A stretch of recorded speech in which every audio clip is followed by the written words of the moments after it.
Tepuk tangan dong. Ya, bismillahirrahmanirrahim. Assalamualaikum warahmatullahi wabarakatuh. Waalaikumsalam. Jadi walaupun jumpa lagi ya nanti itu. Walaupun ini sesi terakhir, segmen terakhir, mudah-mudahan saya tidak dibatas juga Bang ya ngomongnya. Karena Bang Yusri ngomong juga setelah ini. Jadi tadi setelah kita dibawa kemana-mana, ke Ternate, Maluku Utara, Bangka Belitung oleh Margarito Kamis, saya mau bawa lagi ke persoalan pemilu kita. Ya. Karena kalau yang tadi kan next, kalau next ya kita nanti berdebat lagi apakah perlu kita kembalikan pemilihan presiden itu ke MPR. Artinya kita kembali pada Undang-Undang Dasar 45. Tapi kita kembali ke realitasnya dulu. Begini, saya mau bicara paradigmanya dulu ya. Pemilu yang konstitusional itu adalah pemilu yang luber dan jurdil. Dan pemilu itu untuk rakyat Indonesia, untuk voters, untuk warga negara. Itu yang harus kita pikirkan terlebih dahulu. Betul, paslon juga ya pasti dia punya kepentingan. Kemudian pemantau dan lain sebagainya. Tapi kausa primanya untuk rakyat Indonesia. Jadi kalau misalnya dikatakan bahwa angket itu selalu sekedar political movement, itu menghina Kang EF. Karena Kang EF tidak terlibat pada paslon-paslonan. Tapi dari awal kita tahu beliau punya concern untuk terjadinya pemilu yang jujur dan adil. Kalau kita pakai teori misalnya, pemilu jujur dan adil itu bisa tercapai salah satunya kalau tidak ada intimidasi. Jadi kalau kita pakai teori piramida pemilu, itu yang paling bawah itu adalah technical things. Kesalahan-kesalahan yang bisa diperbaiki dan itu tidak membawa sanksi. Human error, salah nulis dan lain sebagainya. Tapi ada yang tengahnya fraud. Itu kecurangan. Money politics dan lain sebagainya. Itu ada beberapa yang bisa diperbaiki, ada yang bisa yang tidak. Misalnya secara sengaja membuat input yang keliru. Bisa diperbaiki tetapi mereka yang melakukan itu harus dikenai sanksi. Dan dalam hal ini sanksi pidana pemilu. Nah yang tidak bisa direhabilitasi itu adalah kalau pemilu itu dengan intimidasi. Maka kalau teori berpemilu kita bisa lihat di IDEA dan lain sebagainya. Kalau sudah intimidasi nggak ada obatnya. Kecuali pemilu ulang. Nah persoalannya kan tentu kita akan tanya. Intimidasinya tahap seperti apa? Maka kita lihat dulu puzzle-nya serpian-serpiannya. Ada pemanggilan terhadap kepala desa misalnya. Kalau tidak datang dipanggil aparat keamanan. Kemudian ada ya sangat mungkin intimidasi terhadap ASN misalnya. Yang semua itu harus dibuktikan. Tetapi kalau kita lihat misalnya kecurangan pemilu yang merupakan bagian dari perdebatan kita dan juga nanti hak angket. Kita kan tahu kalau kita bicara tentang kecurangan pemilu bukan hanya soal pencoblosan saja. Pencoblosan itu adalah tahap kedua. Kalau kita lihat sekuen pemilunya. Pra pencoblosan, pencoblosan dan pasca pencoblosan. Yang kita sedang bicarakan ini barangkali mayoritas pencoblosan dan pasca pencoblosan. Tetapi protes orang terhadap pemilu yang tidak jujur dan tidak adil itu sudah dimulai ketika pencoblosan belum dilakukan. Saya berkali-kali bikin konten podcast. Saya mengatakan, frankly speaking, kenapa Presiden Jokowi mau cawe-cawe di pemilu? Kenapa dia mau memastikan agar calon yang dia endorse yang akan menang? Dan the last kita tahu yang di endorse ternyata putra sulungnya sendiri. Saya mengungkapkan 4 alasan. 1, dia khawatir dengan kasus korupsinya. Paling tidak kasus korupsi yang melibatkan anaknya yang dilaporkan misalnya Ubadillah Badrun ke KPK. Walaupun belum ada tindak lanjutnya. Tapi kan isu berseliweran. Saya ingat betul yang namanya almarhum Rizal Ramli berkali-kali mengatakan bagaimana yang namanya cepat kaya itu mudah. Jualan politik. Saham kosong dan lain sebagainya bisa dibagikan. Setiap izin-izin perusahaan bisa dapat sahamnya. Saya kira anggota-anggota DPR paham itu. Nah itu soal korupsi. Kedua saya bilang soal yang terkait hak asasi manusia. Saya mau frankly speaking, mungkin yang lain suka atau tidak suka. KM 50. Still big question.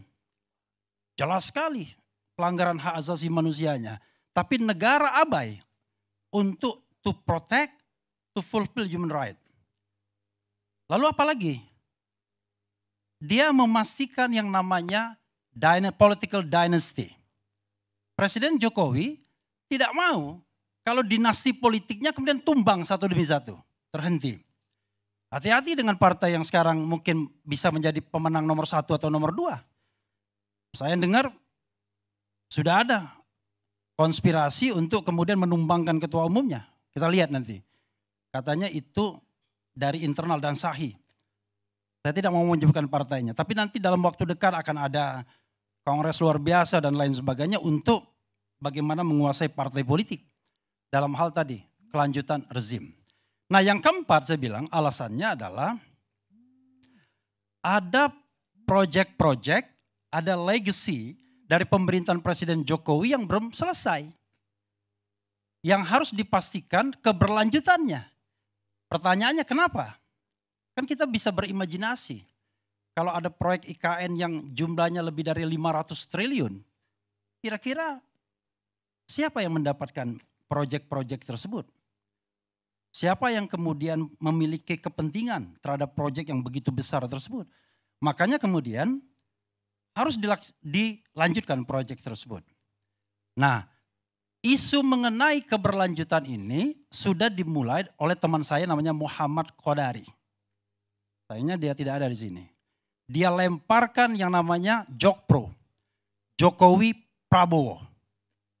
Itu kalau tidak salah pada saat COVID atau sebelum COVID. Saya pernah berdebat di salah satu pada COVID, ya. Jokowi Prabowo. Itu kan bahasa lain dari 3 periode sesungguhnya. Dia sudah tahu dan bukan dia political scientist, nggak mungkin dia tidak tahu bahwa konstitusi hanya mengatakan 2 periode saja. Tapi dia lontarkan itu sebagai testing the water.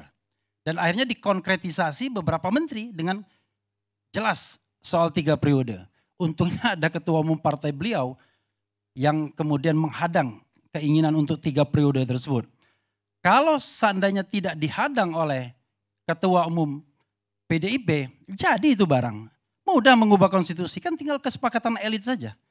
Kalau ketua umum PDIP jadi, ketua umum Golkar jadi, Jokowi jadi, kemudian ketua umum Nasdem jadi, kemudian ketua umum PKB jadi, ketua umum PKS jadi, atau PKS nggak usah diajak.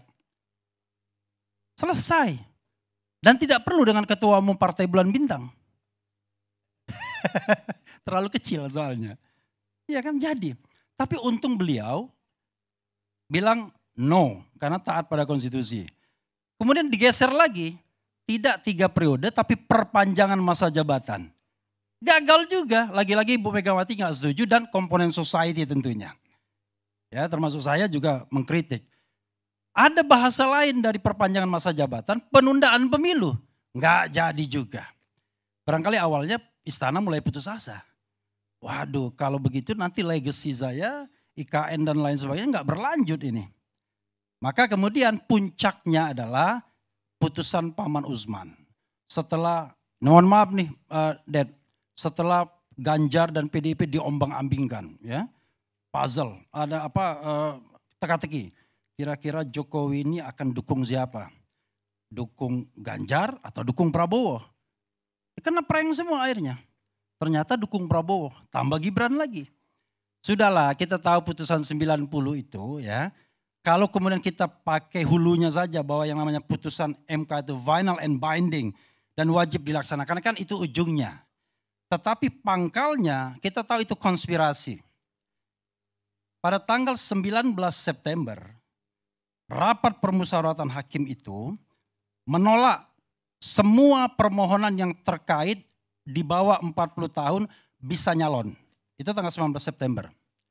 Tiba-tiba tanggal 21 September datang Paman Usman. Dia pengaruhi beberapa hakim, maka posisinya 54 jadinya. Yang tadinya posisinya tidak 54. Jadi posisinya tadinya 71 atau 62.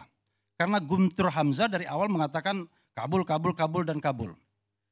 Tapi kemudian yang terjadi adalah Paman Usman datang dan 4 orang hakim terpengaruh, maka kemudian posisinya 5-4. Tetapi Bang Karni dan saya kira semua sudah paham dan tahu, 2 orang hakim itu menyampaikan concurring opinion, yaitu pendapat tambahan dari mengabulkan.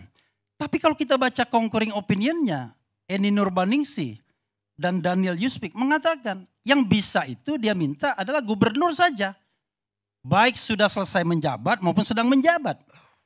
Maka kemudian kalau kita tidak terburu-buru, kalau kemudian tidak dipaksa terburu-buru putusan itu, sesungguhnya belum selesai putusannya. Harus dikompromikan lagi. Dan paling tidak kalau kita pakai konstruksi concurring opinion tersebut, berarti yang disepakati adalah kalau berpengalaman menjadi gubernur dan atau sedang menjabat gubernur. Kan itu yang disepakati 5 orang sesungguhnya.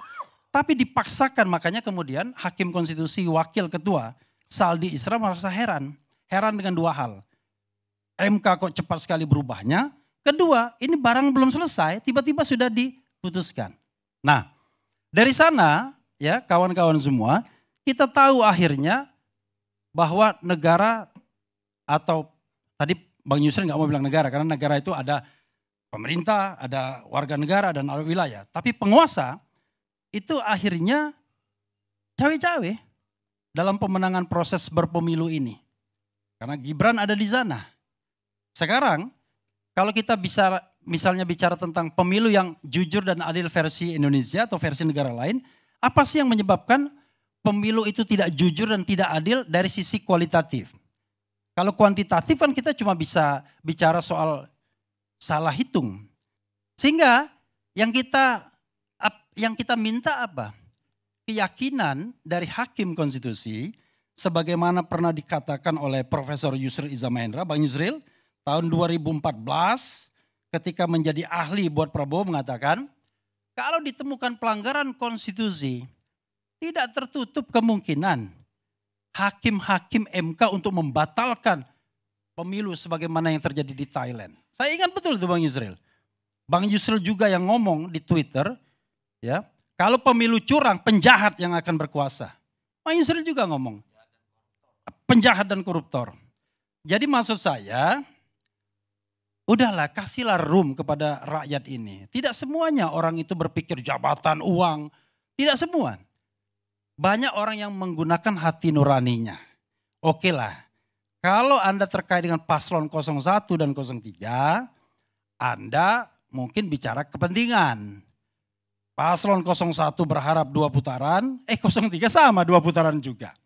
Tapi kalau kita kembalikan kepada mereka-mereka misalnya guru besar, orang seperti Kang EF dan lain sebagainya.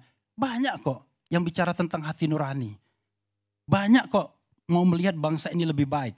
Dan saya terus terang ya bapak-bapak ibu-ibu sekalian, tidak mau negeri ini dipimpin oleh pemimpin yang memenangkan pertarungan pemilu dengan cara curang. Haram hukumnya. Karena itu pertanggungjawaban dunia akhirat. Saya kira Bang Yusril juga ke sana juga sebagai partai kanan luar, partai bulan bintang. Jadi haram hukumnya kita dipimpin oleh orang yang mendapatkan kekuasaan dengan cara curang, dengan cara membayar, dengan cara mengakali sirekap, dengan cara mengakali manual dan lain sebagainya. Karena itu, kalau kita melawan hari ini adalah perlawanan konstitusional, bukan perlawanan inkonstitusional. Dan mudah-mudahan forum ILC ini menjadi satu forum untuk mengabarkan bahwa kita masih bisa bersuara dan terus melawan kecurangan. Dan kita tidak melawan orang, kita melawan sebuah fenomena, kecurangan, ketidakadilan, ketidakbenaran, dan hal-hal yang merusak demokrasi kita. Karena kita tidak ingin negara ini menjadi negara otoriter kembali. Kita tidak ingin negara ini seperti negara Orde Baru. Karena itulah kita butuh perlawanan agar demokrasi kita tetap tegak. Wassalamualaikum warahmatullahi wabarakatuh.